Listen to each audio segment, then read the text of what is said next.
Why UFOs? Operation Trojan Horse by John A. Keel.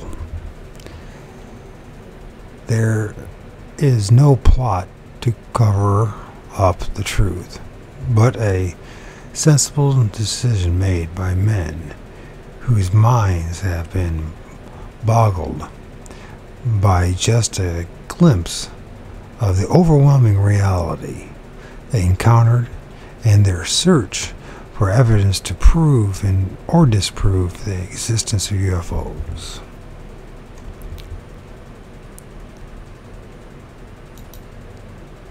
We're now chapter 3, the world of illusion.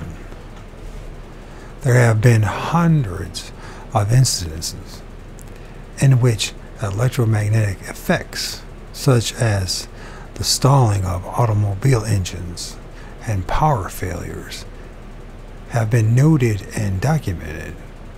Early ufologists were already aware of the fact that electromagnetism played a large role in many UFO events. The late Frank Scully, a reporter for Variety, wrote a contactee-oriented book in 1950, Behind the Flying Saucers, which contained a long chapter on electromagnetism. Now we have enough data to properly interpret the overall meaning of this force in the phenomenon. We will try to simplify it here, going a step at a time before we outline the material which verifies these conclusions. Radio beams are waves of electromagnetic energy. They vibrate at various frequencies, and we separate them or tune them by adjusting the length of the waves with coils and condensers. Your local radio station is broadcasting a signal of electrical pulses, each pulse adjusted to a specific length. When you tune your radio to the station, you move a series of material plates which sort out the various wavelengths and enable your radio to pick up and amplify only the signal coming in at a certain point or frequency of the electromagnetic spectrum. Your eyes are also receivers tuned to very specific wavelengths of the spectrum. You turn the signals from those wavelengths into pulses, which are fed to your brain. Your brain, in turn, is also a very sophisticated sophisticated, little understood receiver. It is tuned to wavelengths far beyond the receiving capabilities of manufactured electric instruments. Most people are running around with crude biological, in quotes, crystal sets in their heads and are not consciously receiving any of the sophisticated signals. However, about 1/3 of the world's population possesses a more finely tuned instrument. These people experience telepathy, prophetic dreams, and other bizarre signals from some central source. If you are one of that 30%, you know precisely what I mean.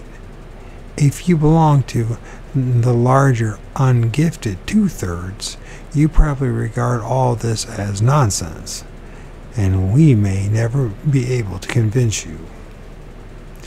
I might be in that two-thirds. Convince you otherwise. Now, let's try to define this whole process. When moving electrons pass through a wire, a small magnetic field is created around the wire. If the current fluctuates or vibrates, this fluctuation will also appear in the magnetic field. A voice speaking through a telephone mouthpiece or a microphone causes the current flowing through the phone to the fluctuate or oscillate. Your voice thus causes a flow of electrons to vibrate. At the other end, a magnet in the receiver responds to this fluctuation, and the minute vibrations are magnified. In thin pieces of metal in the earpiece is vibrated in turn by a magnet, and these vibrations oscillate the air in the form of sound waves, which can be sensed by your ears and auditory system. Technicians are undoubtedly gnashing their teeth over my explanation here, but again, I am trying to oversimplify these things. It is necessary to understand elemental electronics before we can move on to our next point. Your voice causes the electricity in your telephone to vibrate at a very specific frequency. When the metal plate diaphragm at the other end responds to the magnet, it vibrates at the same frequency and duplicates your voice almost exactly. A part of you, your individual voice, has been transformed into electrical waves, transferred to a distant point, and then resembled into sound waves, which duplicate exactly every inflection and nuance in your voice. This is a very primitive form of teleportation. The wire carrying your voice is surrounded by magnetic field, which is also vibrating at your own personal frequency. If there are, say, 20 phone wires on a pole, all the conducting signals, we now have the technology to tune a device to your personal frequency and interpret your telephone conversation instantly without cutting into any wires or tapping any lines. In other words, a panel truck carrying the necessary equipment need only park near a telephone pole bearing a wire hooked up to your phone. The operator can then tune in to your line and your personal frequency in the same way that you tune into your favorite radio program by adjusting the condensers, which cut out all other frequencies. This method of tapping telephones is absolutely indetectable. It does not produce any clicks or noises on your phone at either end. However, the process can be reversed, and the operator can tune into the frequency of your telephone line and talk to you by radio wave vibrating at the very low frequency of the telephone current. Now, mind you, this is a 50-year-old book, so. Or if he so desires, he can insert static, strange sounds, etc. onto your line. He can even place phone calls through the telephone system using your line, and you will be blinded for them, or excuse me, you will be built for them, not blinded. The equipment needed for this kind of tampering is most complicated and expensive. It is highly unlikely that any ordinary practical joker would be able to obtain or operate such equipment, but my studies, investigations, and nationwide polls prove that somebody is using such equipment or is exploiting these principles. The telephone companies themselves now utilize high-frequency radio for long-distance telephone calls. Microwave relay towers now dot the countryside. Man, it's even more complicated now, good God. Telephone signals are stepped up to high-frequency radio waves and projected from tower to tower across the country. In the past few years, there have been thousands of reports of low-level UFOs hovering directly above these microwave relay towers. Some researchers, such as Ivan T. Sanderson, have pursued similar reports and suggested that perhaps the objects were tapping the power from power lines and telephone systems for their own purposes. I do not feel this is a valid theory. Rather, I now believe that the UFO phenomenon is primarily electromagnetic in origin and that it possesses the ability to adjust beams or of electromagnetic energy to any given frequency, ranging from ultra-high frequency UHF radio signals like those of the astronauts to very low frequencies VLF, which can be picked up only by special equipment, to very, very low frequencies identical to the magnetic fields surrounding telephone wires or the outputs of public address systems in schools and churches. I also believe that this same phenomena is flexible to an unbelievable degree. It can create and manipulate matter through electromagnetic fields above and below the range of their perceptions, range of our perceptions and our own technical equipment. The phenomenon is mostly invisible to us because it consists of energy rather than solid earthly matter. It is guided by a great intelligence and has concentrated itself in the areas of magnetic faults through history. It makes itself visible to us from time to time by manipulating patterns of frequency. It can take any form it desires, ranging from shapes of airplanes to gigantic cylinder spaceships.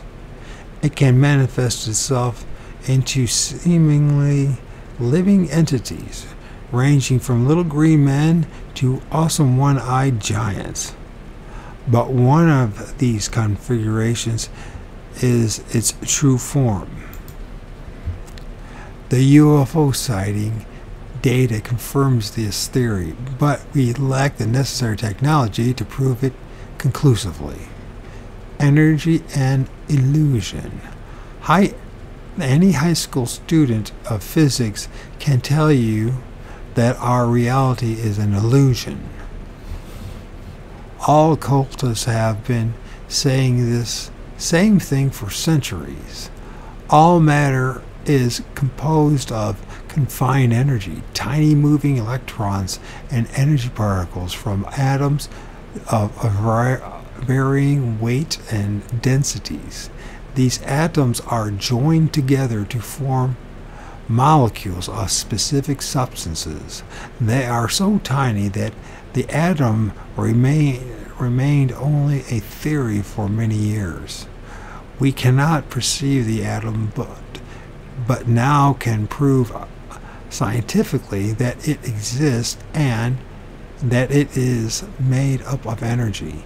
Atoms and molecules form larger structures, and even though they do not touch, if we could reduce ourselves to the size of an electron in an atom, the next nearest atom would seem like a distant star. We are so much larger than the atom that a collection of atoms seems to form solid matter to us. This page seems solid to you, but it is made up of billions of atoms. So are you. If you're trying to poke your finger through this paper, you will tear it. But you can easily poke your finger into a cloud of cigarette smoke because its molecules are further apart. We learned to reshape molecules. What the hell does happen? We learned to reshape molecules long ago through chemical and physical manipulation. We can melt a bar of steel and mold it into a sword or a plowshare. We can cut down a tree and build a chair out of it, or a piece of paper. Such manipulations are primitive processes, but our industries and science have been built around them. Now we are beginning to learn how to manipulate energy itself. We started by finding ways to peel electrons off atoms and release the basic energy hidden in the atom. We naturally applied this important discovery by melting cities and disintegrating human beings. Because this is nuclear bombs you're suggesting.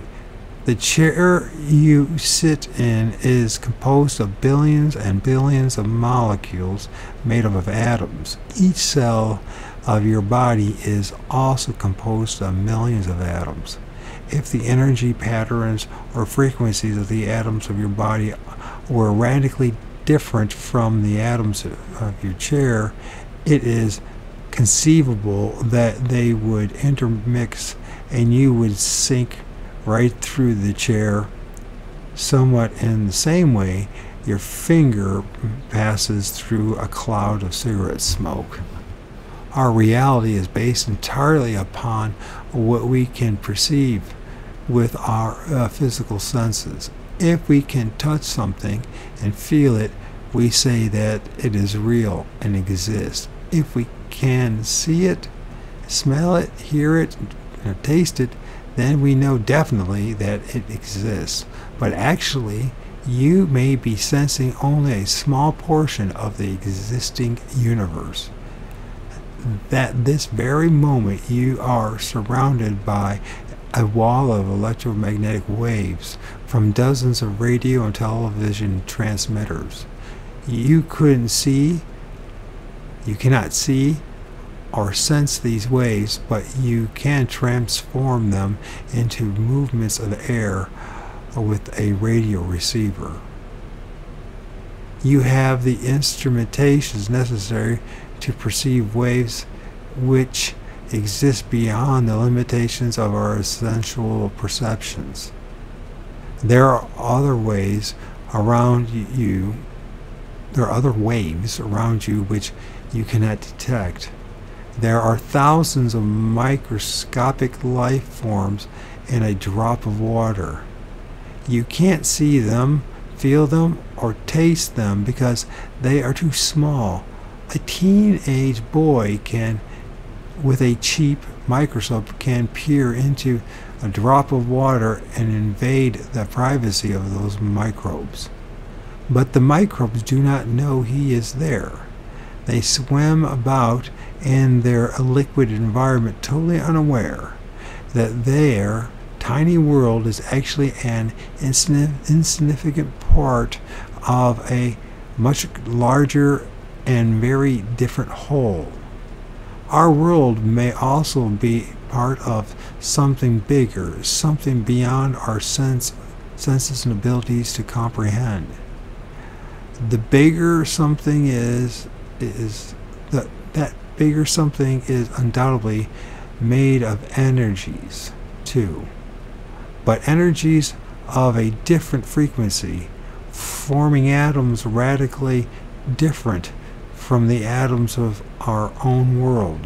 These energies could coexist with us and even share the same space without our becoming acutely aware of them.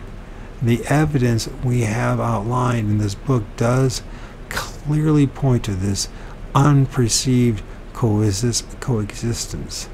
And now we must come to terms with it, or them, or the great what's in the sky.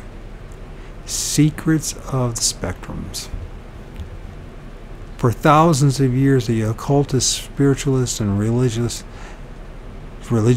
have talked about and written about auras, frequencies, vibrations, and other planes of existence. Each group developed its own complex vocabulary for explaining and defining these things. Each tried to fit its theories into its own particular frame of reference. Thus, these other planes became the Valhalla, where worthy spirits ascend upon death. The casual browser leafing through this mountain of literature is usually repelled by the nonsensical terminology and the abstract theories. Yet underneath all of the belief ridden folderol, I'm not even saying that right, folderol, the belief ridden folderol, there lies a thread of truth which is now being verified by the many manifestations surrounding the UFO phenomena. I will try to demonstrate that the UFO entities are directly related to the entities and manifestations involved in religious miracles and spiritual seances. There are many thousands of published messages from both the UFOnauts and the spirits, all which employ the same techniques for bearing information deep in simple-minded descriptions about life on the other planet or planes. One of the most important correlations is that many of these messages have discussed in depth the existence of another reality which is formed by energies operating on another frequency or vibratory level. There has also been a great deal of discussion about light and rays of light. The lore of the seven rays goes back to the most ancient of times. The Bible's book of Revelation repeats the number 7 in many ways, and the 7 sisters and the Pleiades, 7 stars in the sky, form an important part of this ancient lore. The color spectrum is also most important in the context of the overall picture painted by religion and occultism. God and Christ are the light in most of this literature. The source has made repeated attempts to explain all of this in terms that we might understand. On January 8, 1968, Mr. Orion of the Ashtar Intergalactic Command passed this message along to a contactee.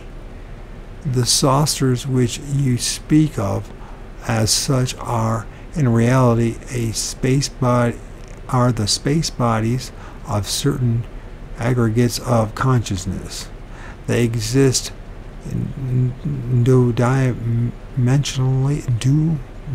dimensionally. That is, they penetrate both the third and the fourth dimension simultaneously and can, if they wish, confine themselves to either one of these. Their purpose has been and still is, for the time being, to interlace these two realms of consciousness which are seemingly separate. However, the time quickly comes when the veil is torn aside and what is one to perceived is perceived as one. So we try this again. So however, the time quickly comes when the veil is torn aside. What the time quickly comes when the veil is torn aside and what is one is perceived as one. Okay. It is at this moment that the saucers seen by a few will be seen by many. It will appear that they have suddenly arrived in your skies in great numbers. In reality, this is untrue, for in reality they are where they have always been, but men sees with new eyes. Man's old eyes aren't very good. We can actually see only a very small part of the electromagnetic spectrum. Light waves are really visible vibrations of the spectrum, somewhat akin to radio waves. The different frequencies register as different colors on the cones of our eyes. You could say that your visual apparatus really consists of thousands of tiny radio receivers carefully tuned to a minute portion of electromagnetic spectrum. We really can't see very much at all, but we can see enough to cope adequately with our independent environment.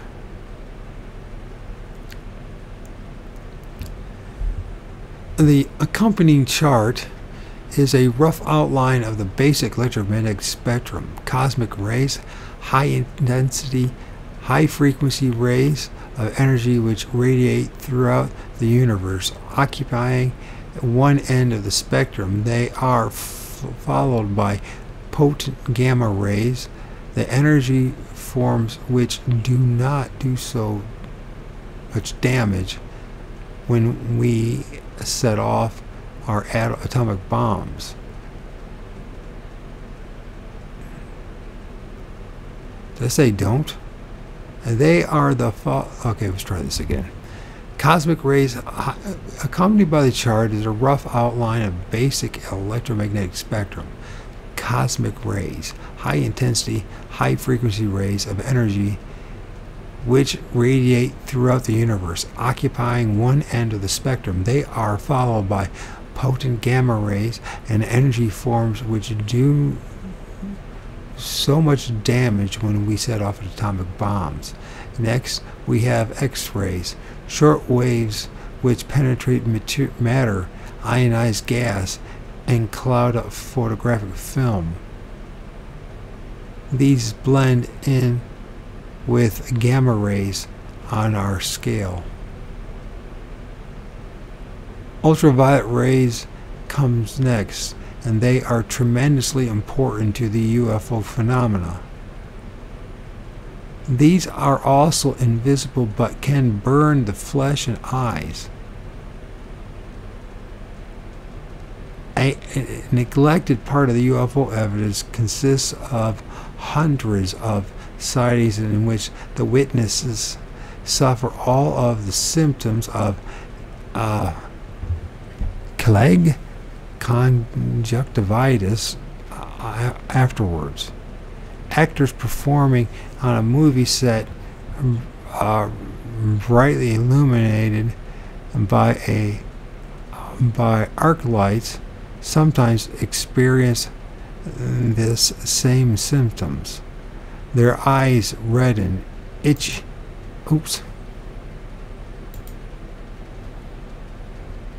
and feel sore. This is caused by the ultraviolet radiation, also called actinic rays. I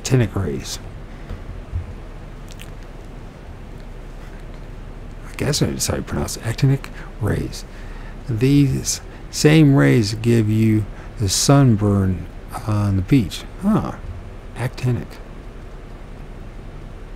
rays. Okay. You do not cover your eyes when lying on the sand. If you don't cover your eyes while lying in the sand, you can burn your eyes from the sun rays. Many cases of skin burn and conjunctivitis following nighttime UFO sightings give absolute proof that ultraviolet waves are radiating from some of the objects. Stars and space satellites and other natural or man-made aerial objects could not possibly produce this effect. I have interviewed many people shortly after their sightings. I wondered about that last statement. I think they can do that now. I think they might be able to do that now. When the eyes were still swollen and reddish from the conjunctivitis, I suffer this ailment myself after a close sighting in 1967.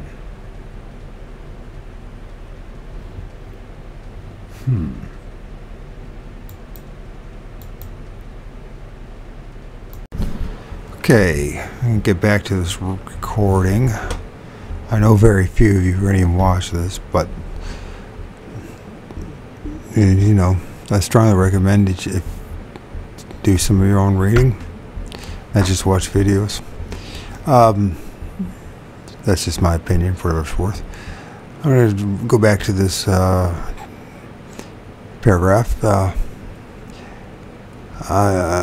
many cases of skin burns and conjunctivitis following nighttime UFO sightings give absolute proof that ultraviolet waves are radiating from some of the objects. Stars and space satellites and other natural or man-made aerial objects could not possibly produce this effect. I have interviewed many people shortly after their sightings, when their eyes were still swollen and reddish from conjunctivitis. I suffered this ailment myself after a close sighting in 1967.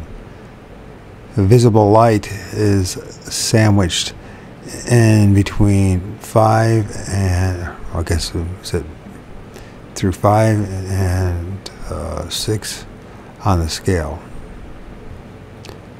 5 and 6, so from 5 to 6 on the scale.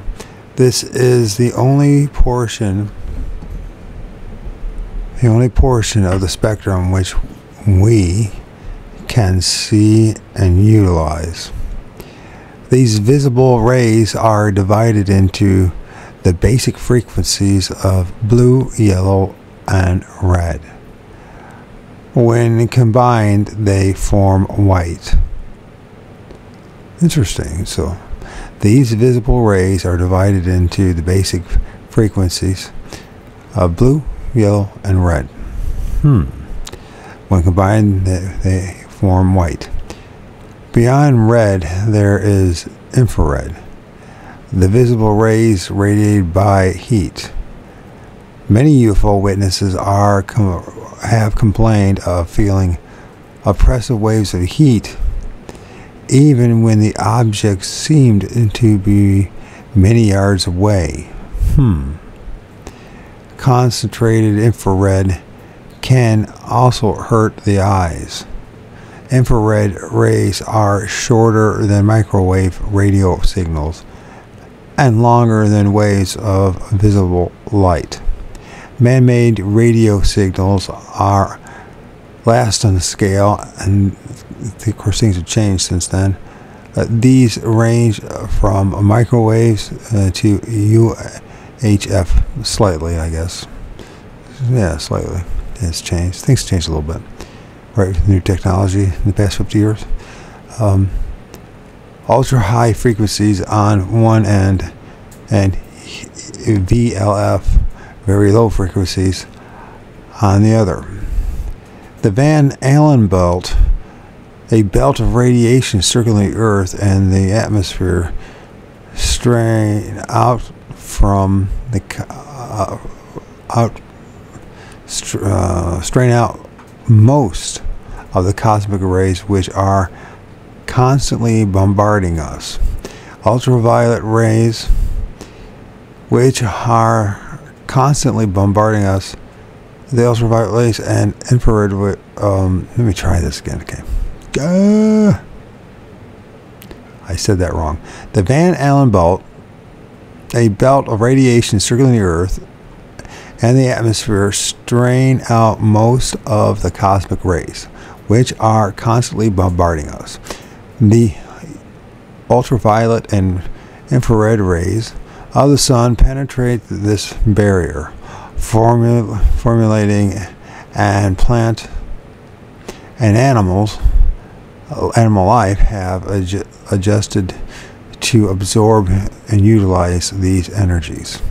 And as a graph here, visible light, color spectrum, ultraviolet light, invisible, can burn skin and eyes, and all the way down to radio waves. So ultraviolet lights, then there's violet blue, bluish green are cyan, green, yellow, red, magenta, purplish red.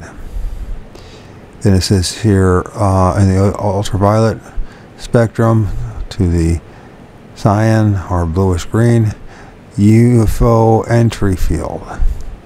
From the red to magenta, purple red, to infrared, invisible heat waves and radio waves is UFO departure field. Okay. If our eyes were tuned to see beyond the infrared rays, we could look at a telephone microwave relay tower and see a steady stream of brilliant reddish light pouring from it. If we were tuned in visual to the long radio waves, we could see ourselves bathed in multicolored lights. Because of the many different frequencies, it would be like living in the end of a rainbow. We are surrounded by energies we cannot see.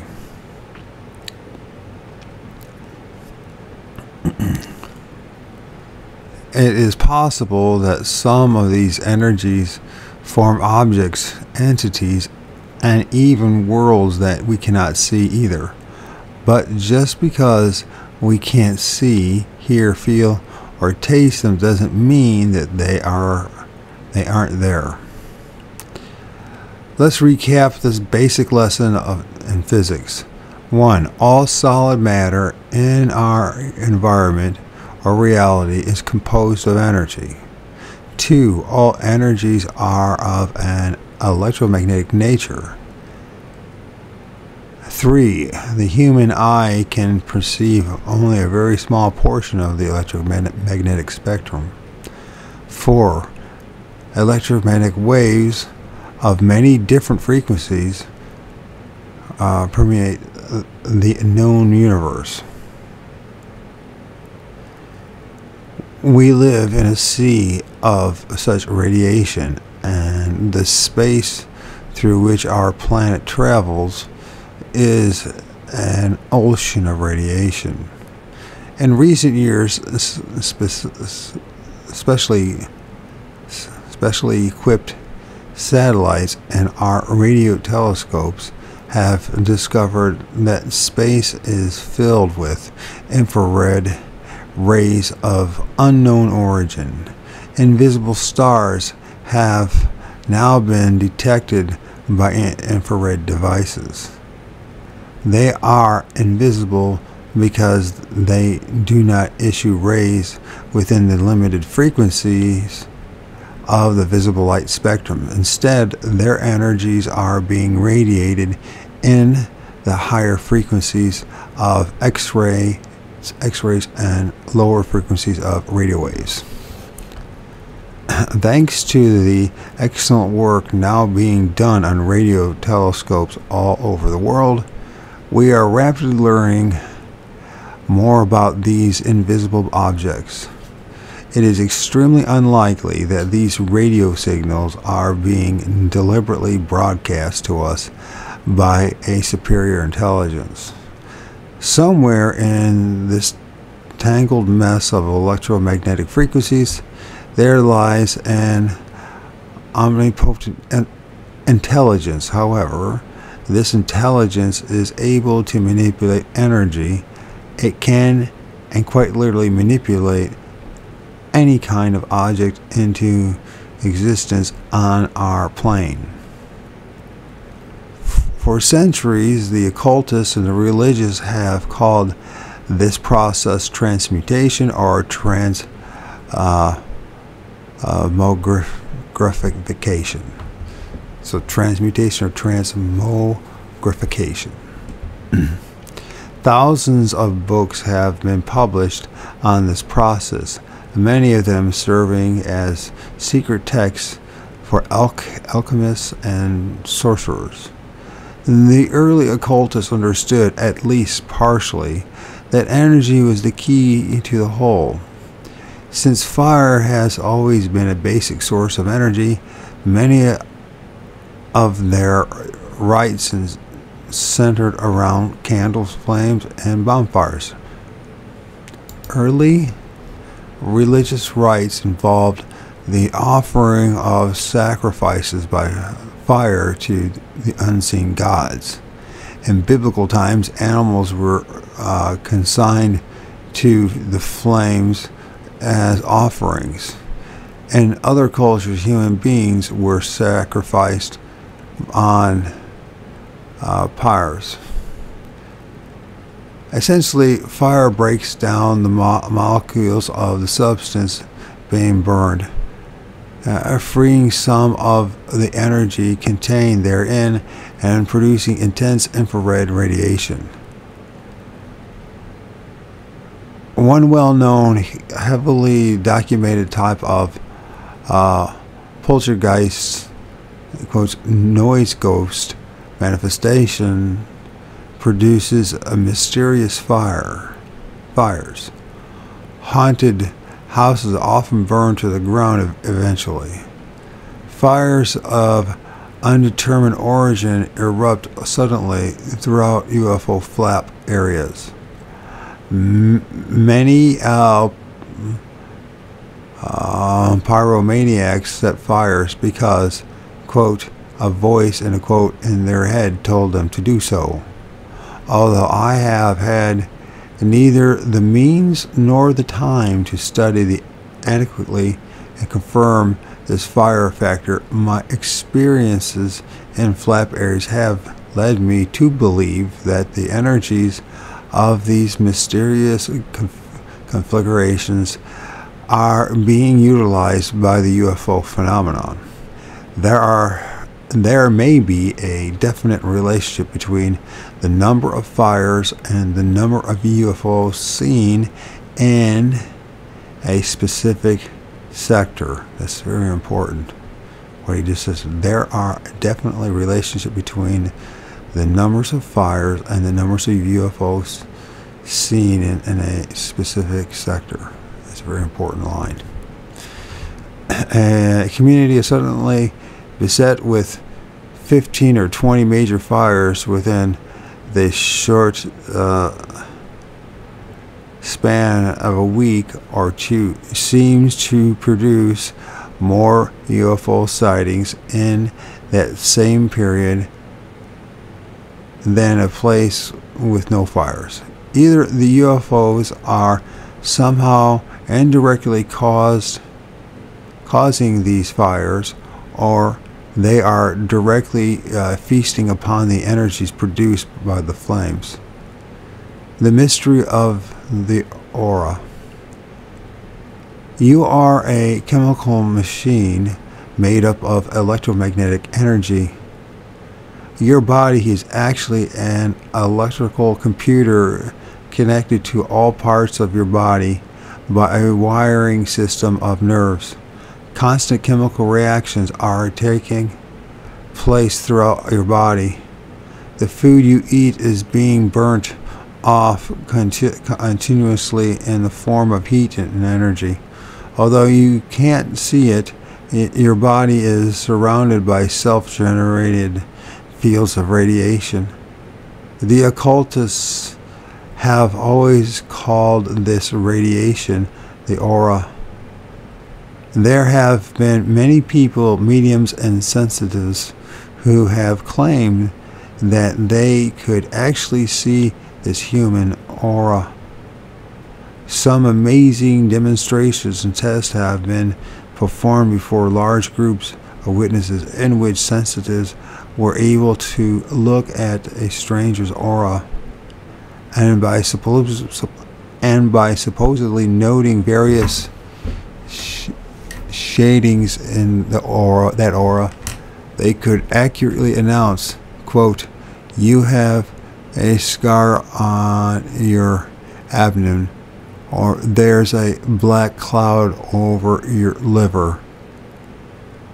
You've been having liver problems," end of quote. Okay. Special eyeglasses have been on the market for years so that almost anyone could see the aura. I didn't know about that. Did you guys know about the special glasses in the market? Okay. Since the human body does radiate infrared, the glasses do work. In recent years, science has begun to take the aura seriously.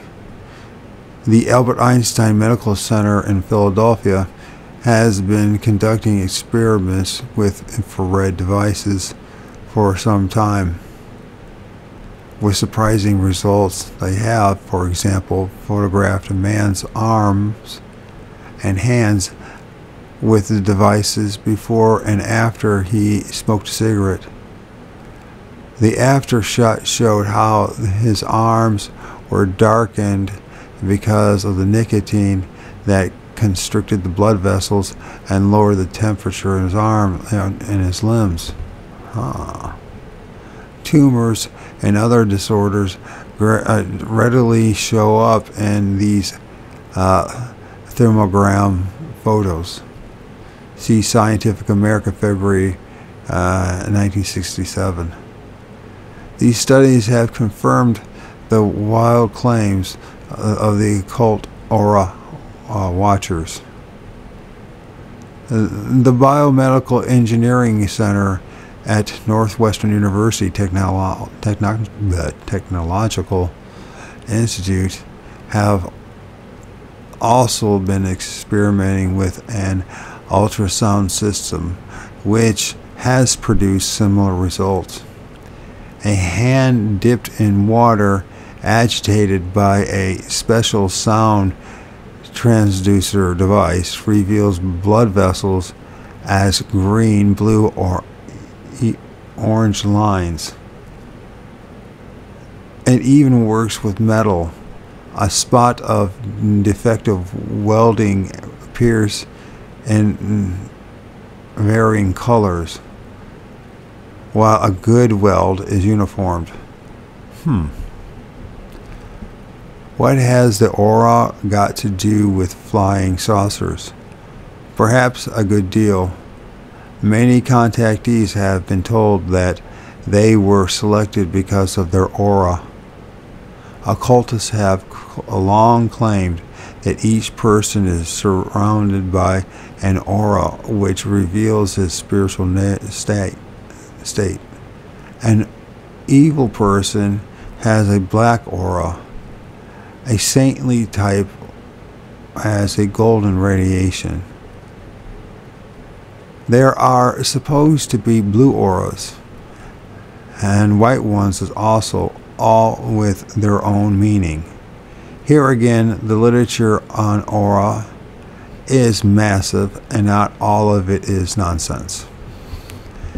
A milkman was walking along a beach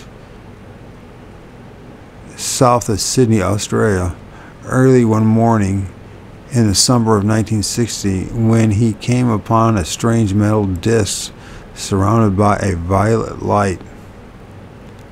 Not violent, but violet light, and making a whining sound.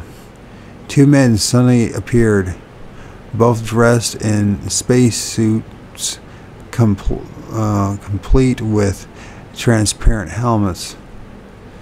Their eyes were blue and had an oriental slant. They allegedly addressed the milkman in perfect English, although their lips did not move. He said their voices seemed to come from square boxes on their belt. After warning the milkman that entities from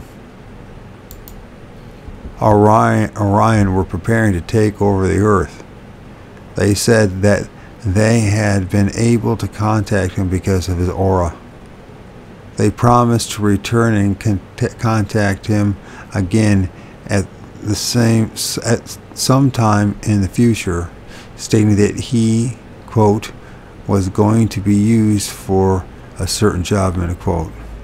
This witness told no one about his alleged contact for 2 years, but finally his story leaked out and he was investigated by Colin McCarthy and other Australian ufologists. A more detailed description of this case can be found in the Trojan Mystery by Elaine Buckle. So, Trojan.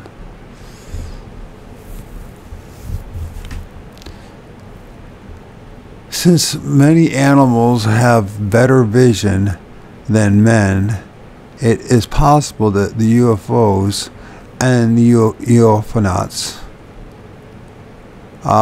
may also have superior vision. They may be able to perceive frequencies of electromagnetic spectrum which are invisible to us.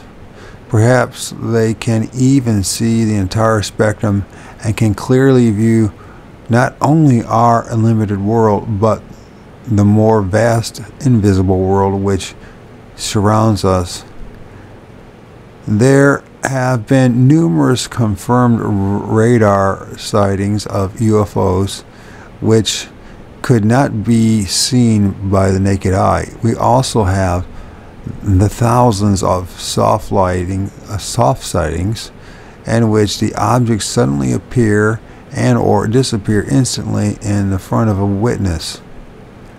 All of these events seem to prove that a large part of the UFO phenomenon is hidden from us and is taking place beyond the limited range of our eyes. We can only see the objects and entities under certain circumstances, and perhaps only certain types of people can see them at all. Thus, by all the standards of our sciences and our common sense, the UFOs do not really exist as solid objects. They may be a constant part of our environment, but they are not an actual part of our reality.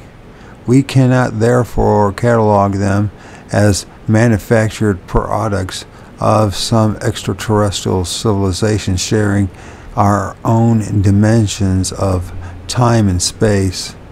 They are extra-dimensional, able to move through their spatial coordinates at will, but also able to enter and leave our three-dimensional world. If this is a true hypothesis, then they may also be operating beyond the limitations of our time coordinates. Our years may be minute to them. Our future may be their past, thus they have total knowledge of things in store for us. The purple blobs. Among the most neglected of all the soft sightings are the strange purple blobs, some so faint that they can barely be seen with the naked eye. Such blobs are frequently reported in the earlier days of the saucer scare, but newspapers were soon diverted from the more intriguing hard sightings of seemingly solid discs. The purple blobs have been busy throughout the world, but the published sightings have become increasingly rare. People who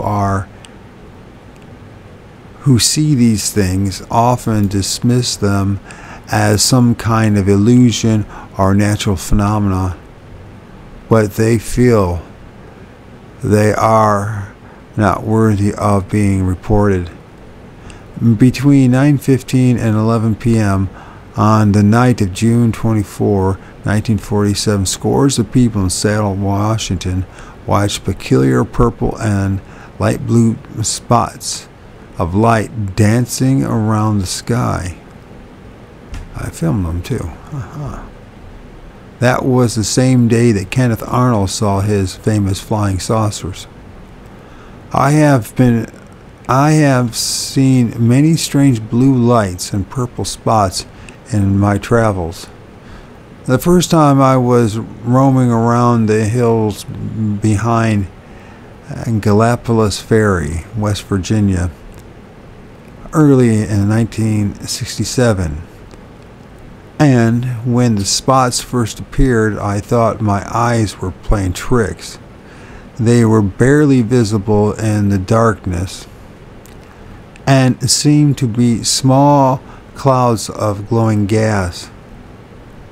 I climbed a steep hill and, accompanied by two local teenagers, hoping to find a better vantage point to view the sector where many objects had been sighted previously.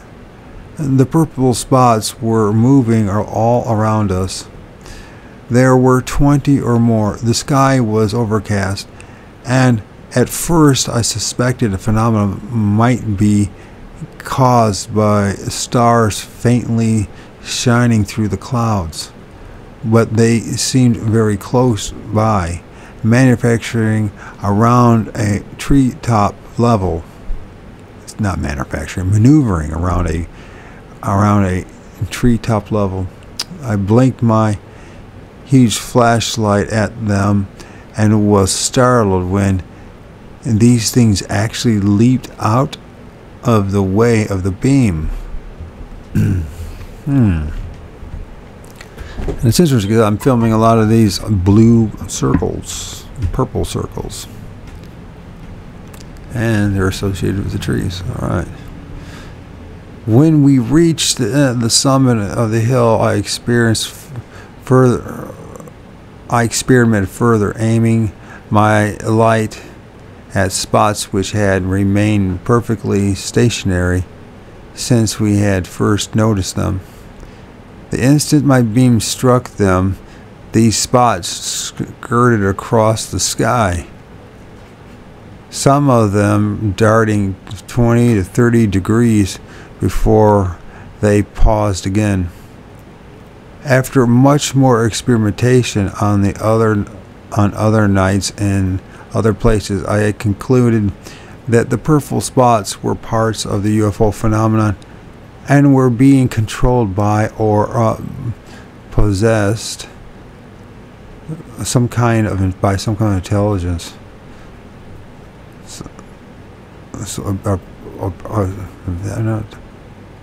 Let me try this because that doesn't make any sense.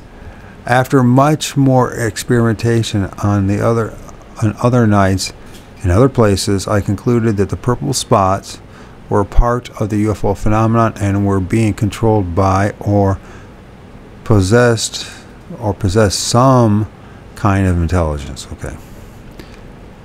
Not being possessed, but possess some kind of intelligence. Return now to our two charts of electromagnetic and color spectrum. You will see that the ultraviolet rays immediately precede the visible spectrum. The first visible frequency are purple or violet light. Let us assume that UFOs exist at frequencies beyond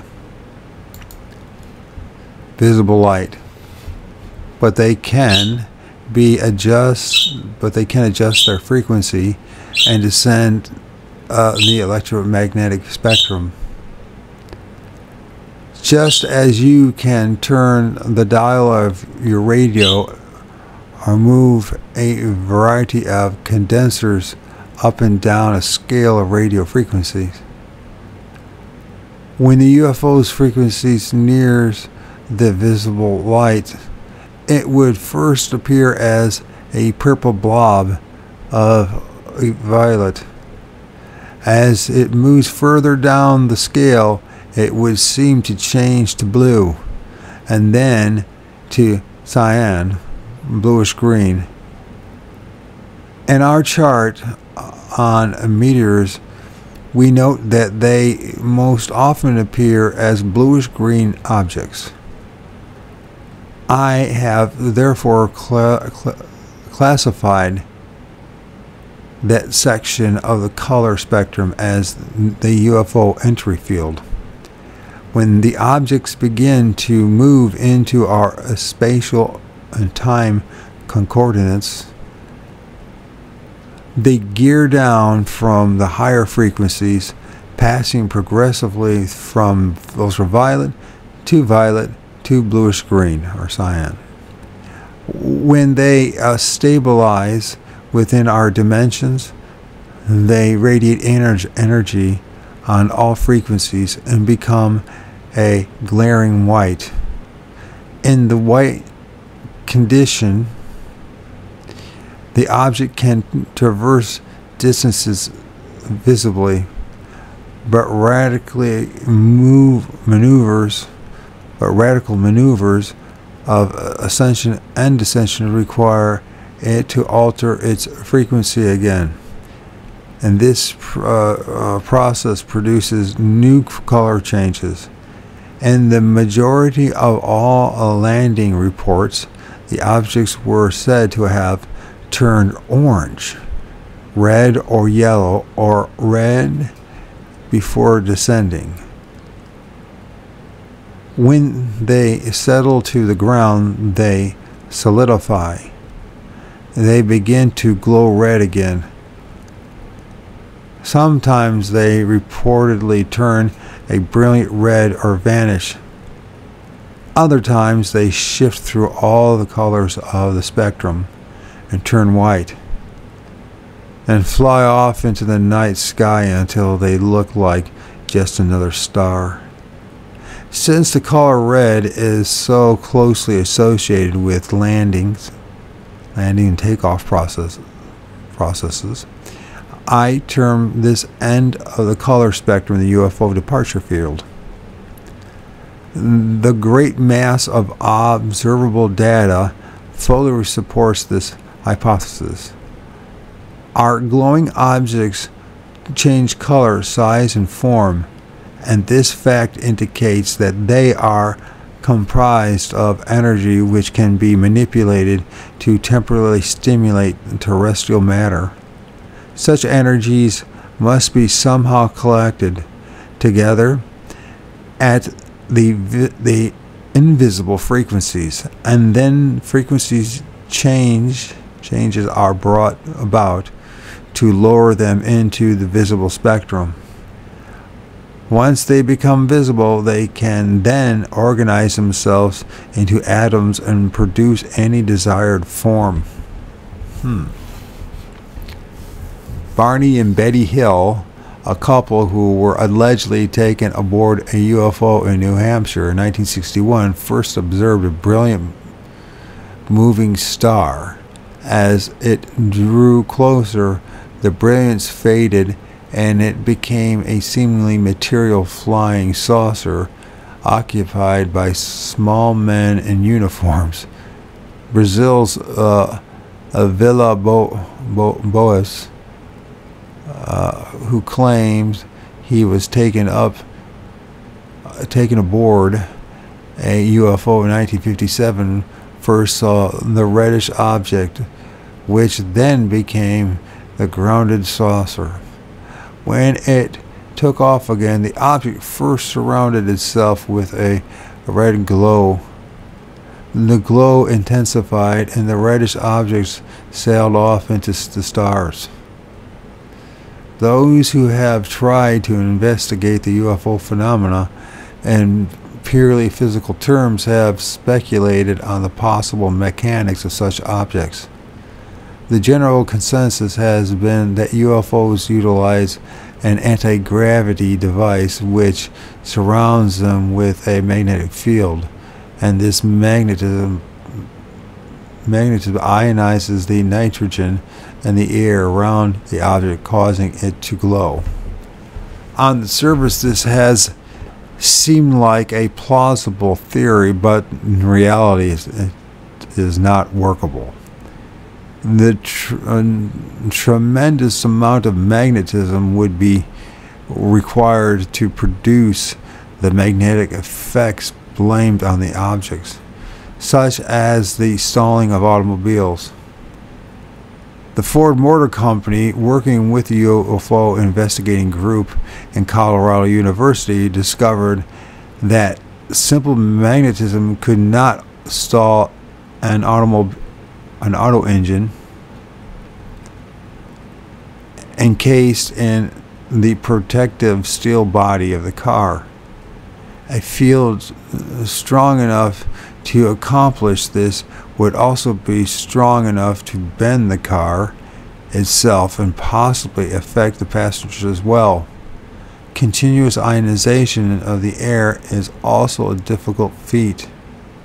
It is more likely that the objects are composed of electromagnetic energy themselves. Witnesses are observing frequency changes rather than ionization. In some cases, the ground has been found radioactive after an object has landed. This might be the byproduct of the gamma rays, which are one of the energy constituents of the objects, and not just an effect of some mechanical process. We also have a considerable body of testimonial evidence in which the objects are transparent, even though they appeared to be mechanical in some way. For example, at 7:30 p.m. on Friday, October 18, 1968, the McMullen family in Medulla, Florida, looked outside their home when their dog began to howl and bark. They reportedly saw a purplish red object hovering about 10 feet in the air. It was completely transparent. The two normalized men and two normalized men were visible inside it. A strong odor of ammonia was in the air. The two men were pumping a horizontal bar up and down. As they watched, the 30-foot sphere slowly descended and flew off. not descended. The 30-foot sphere slowly ascended and flew off. A few minutes earlier, 2 other witnesses saw a bright light rising from the grounds of Mandula School, just north of the McMullen's home. There were also some mysterious explosions in the area during that period. Was this transparent sphere a spaceship from another planet? Not very likely. The witnesses saw nothing inside it except the men and the bar. No machinery. No wonder, no wonderful apparatus. There have been many bewildering accounts of shell-like objects with no visible means of propulsion, no signs of any kind of technology. Contactee Reinhold Schmidt, whatever it is, German-speaking UFOnaut.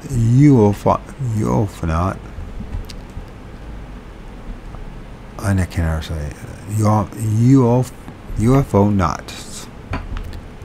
UFOnauts. So contactee Reinhold Schmidt, German-speaking UFOnauts, who invited him aboard their saucer in Nebraska in 1957, did not walk but glided across the floor in their spaceship as if they were on roller skates. Other sober and baffled witnesses have described how the UFO occupants seemed to fly from the ground to their waiting saucers. Still others have claimed that the UFOnauts simply walked through the sides of their craft like ghosts. In story after story, we have testimonial proof that the objects and their occupants are not made of normal substances. The hard, seemingly solid objects are another problem. Bullets have been fired at them and have ricocheted off. They sometimes leave imprints on the ground where they landed. If they are the product of superior intelligence with an advanced technology, they seem to be suffering from faulty workmanship. Since 1896, there have been hundreds of reports in which lone witnesses have stumbled onto grounded hard objects being repaired by the pilots. In flight, they have an astonishing habit of losing pieces of metal. They have to be ill-made, always falling apart, frequently exploding in midair. There are so many of these incidences that we must wonder if they aren't really deliberate. Maybe they are meant to foster the belief that the objects are real and mechanical. In the foregoing, I have tried to demonstrate how the soft objects seem to be directly related to the electromagnetic spectrum. Spiritualists and religious been telling us about frequencies, vibrations, and the color spectrum for centuries. But modern researchers such as Dr. Meads Lane worked all of this out years ago. Dr. Lane evolved a theory of, quote, mate, or and quote, demate, materialization and dematerialization of extra-dimensional objects. His findings were privately published and not very widely circulated. Others, such as the British ufologist Harold T. Wilkins, also worked this out and published a book about it in the early 1950s. But the spectrum theory lacks the strong emotional appeal of the extraterrestrial thesis. This is a rather curious entry in Project Blue Book Report number 14, 1955, on page 295. In this section showing how various sightings are classified. Number 8 in code 79 through 80. Final identification is, quote, electromagnetic phenomena, end quote. This is crossed out. The report was reproduced by photo offset. And now well-known classification is of unknown was substituted. And that is end of chapter 3. That's a good place to stop the recording. And the next chapter will be machines from beyond time. Very interesting book. It makes a lot of sense to me with my research. Ties right in. I didn't even know this was going to be the case. I guess I a bit of a hunch, but I didn't know how much this book made sense. I've heard a lot of good stuff about this book, even though it was written 50 years ago.